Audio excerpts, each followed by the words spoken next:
Hey there viewers, welcome back to Ray of All Trades. I had a really good video for you guys and I ended up losing the footage. So I'm going to reenact it. We're going to go through the same troubleshooting steps, and I found something that I truly didn't expect to find on this. So today we're working on a Stihl MS180c. When it's running, and I could turn the idle all the way down to where it would almost stall, the chain would not stop spinning. Right? The chain just kept spinning the entire time, even at the lowest of idles. Okay? So I went through the normal scenario. Pulled off the chain cover. Said, okay, let's see any kind of dirt, anything held up in here.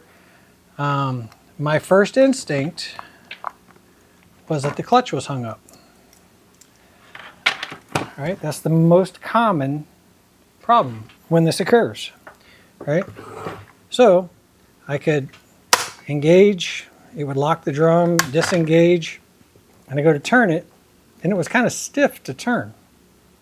And then as I pulled the motor, you know what I mean? It was basically rotating continuously. Right now it's slipping, you know, but basically as I was doing this, it was turning with the motor. It wouldn't stop.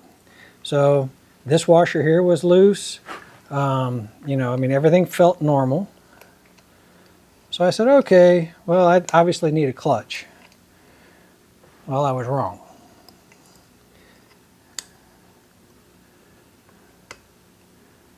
So pulled off the keeper, pulled off the, I don't know if that's called a keeper, a washer, whatever else.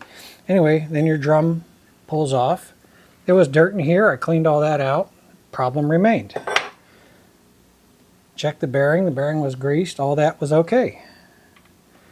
So I started looking at the clutch. Normally, when you have that problem, you'll see one of these springs has let loose. And I was looking at it. I said, okay, it's, you know, it's got to be one of those. And the kicker was it didn't do it every time. Seems like after I would put it back together, I'm like, oh, hey, the problem's fixed. And then it would come back pretty rapidly. So this goes off in the, you take it off in the clockwise direction. It's reverse threads. Okay. Pulled off the clutch. And I said, okay, you know, do the springs feel okay? Yeah, springs felt great. So I'm going through and checking the part numbers, making sure everything was okay. Plenty of room here. Shouldn't have been grabbing. And then I said, okay, well, since it's only some of the time, could it be a burr on the clutch itself? So I pulled out the springs. I'm just going to do two of them for now. Okay. So, and then basically this is supposed to ride smoothly on here. And it wasn't. It was actually catching.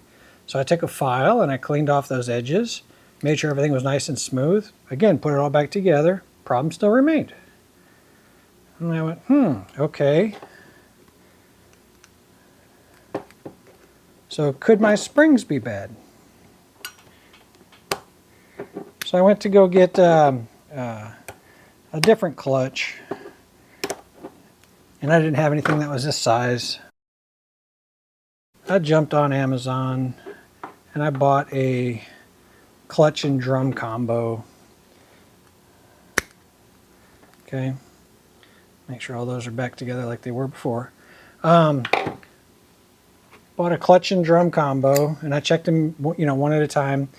The clutch didn't make a difference. Drum didn't make a difference. Okay, still something wrong. All right. So then I pulled off this cover right here.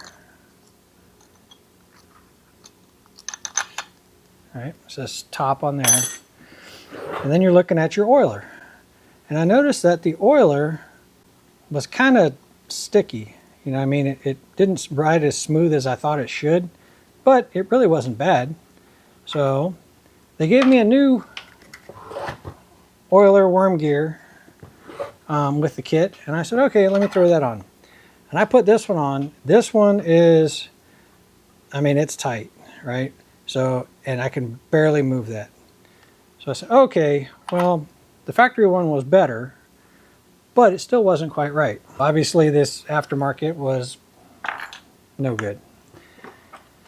Started looking down inside here, and I saw that there was some material down inside that, down in this area, down in here. Some remnants of stuff, and basically there's a clip right here, right? That clip keeps this worm gear from going down in too far.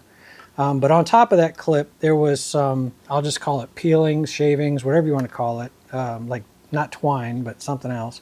And so I dug all that out, said, surely that's got to be the problem. It wasn't. So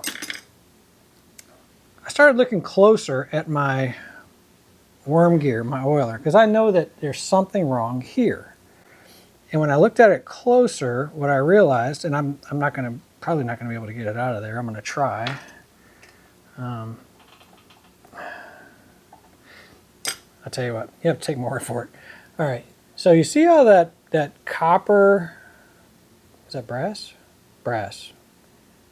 I think it's brass. Anyway, see how that brass bushing sits even with this plastic right now?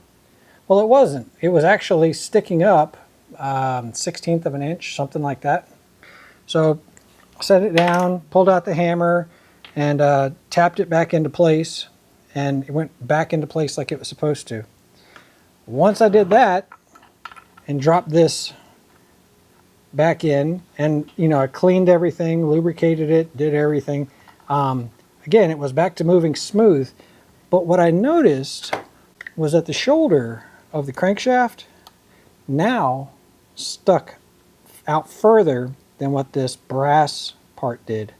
What was happening, every time I tightened up the clutch, and by the way, I even tried a new one of those too.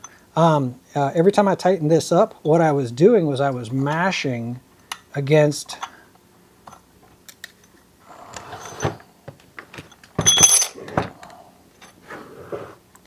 every time I tightened it up, I was mashing that washer against this surface and against this brass surface at the exact same time, and it gave just enough friction to make the chain keep rotating. I thought that was kind of a strange one, and when I finally stumbled across it, I went, hey, that's actually really cool. Went to make the video, realized I lost all the footage. So if your chain's still moving and you've gone through checking the clutch and you've checked the clutch drum sprocket, you've checked your bearing and your bearing's good, your springs are intact, I mean all of that, check that worm gear and see if yours is doing the same thing. Like I said, I had picked up some debris behind it, and that might have been what caused that to push its way out.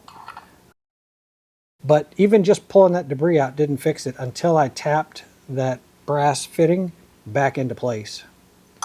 So anyhow, did all that.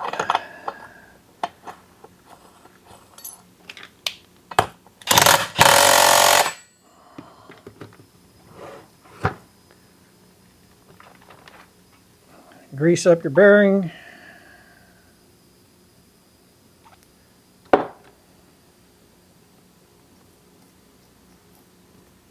Okay.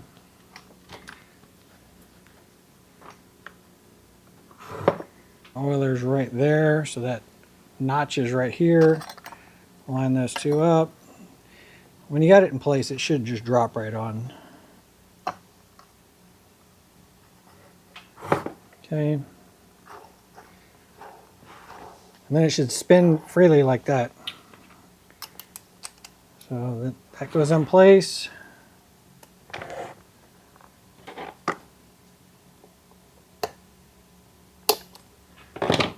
And then that keeper. So this should be loose like that. That should spin freely like that. If you lock the brake, it should tighten it up. Release it, it should spin freely. That's what you're expecting. So if you don't have that, look for those few items, and hopefully it won't take you having to take it apart multiple times to figure out the problem. So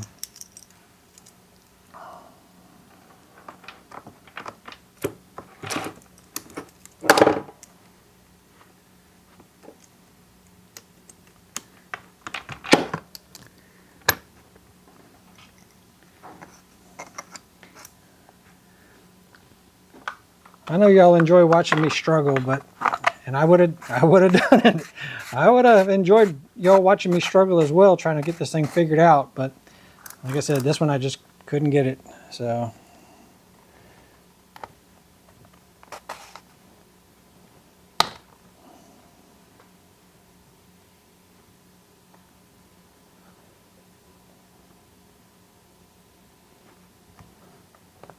I'm not sure I like these adjusters.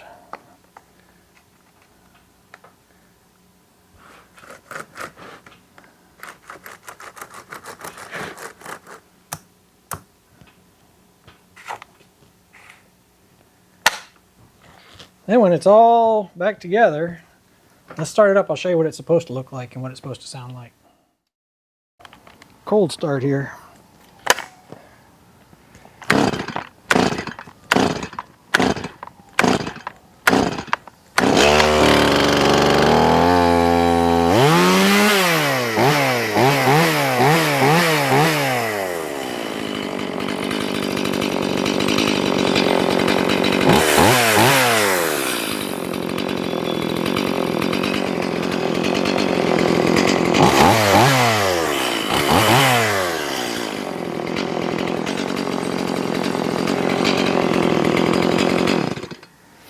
Yeah, easy fix once you know what the problem was. Hope y'all got something out of the video. Really appreciate you hanging out, and I'll catch you guys on the next one.